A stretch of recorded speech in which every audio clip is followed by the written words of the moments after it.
Michael. Funny thing happened to me on the way to the theatre tonight. I met John Loftus. I said to John, is there anything worn up in the kilter? He said, hey, everything is in perfect working order. Too much information, folks. Now, I know it's born tonight, but I think it's also reason enough to celebrate another great versifier from Scotland, the late great William Muldowney. And I'm going to give you a reading of the collision in the English Channel. It was on a Sunday morning and in the year of 1888 that steamer Saxe-Munham, laden with coal and coke for Freya, was run into amidships by the Norwegian barque Nord and sunk in the English Channel while the storm fiend did roar. She left Newcastle on Friday in November about 2 o'clock and proceeded well on her way until she received a shock. And the effects of the collision were so serious that within 20 minutes afterwards, with water, she was full to the brim. The effects of the collision were so serious, the water couldn't be staunched. So immediately, the jolly boat was launched, while the brave crew were busy and loudly did clatter.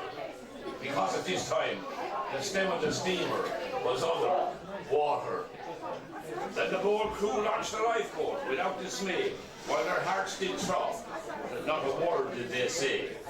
They tried to launch the port lifeboat, but in that they failed, owing to the heavy sea, so their sad fate they bewailed. Then into the jolly boat and lifeboat jumped 15 men in all, and immediately the steamer foundered, which did their hearts appall, as the good ship sank beneath the briny wave. But they thank God fervently that did them save. Oh, it was a miracle how any of them were saved. It was by the aid of God and how the crew behaved. Because God helps those that help themselves, and those that don't try to do so are silly elves. So the two boats cruised about for some time before it was decided to pull for St. Catherine, and while cruising about they must have been ill, but they succeeded in picking up an engineer and fireman, also Captain Milne.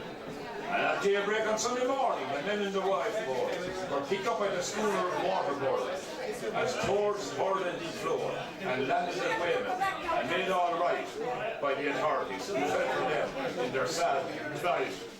But regarding the barque Nord, to her I must return, and no doubt for the drowned men, many will mourn, because of the cruel suffering must have been great, which certainly is so harrowing to relate. The ill-fated barque was abandoned in a sinking state, but all her crew were saved, which I'm happy to relate. They were rescued by the steamer Hagbrook in the afternoon, when after taken to their boats and brought to Portland very soon. The barque Nord was bound from New York to Stettin, and when she struck the San Munham, oh, what terrible din! Because the merciless water did rush in, and the ship carpenters to patch the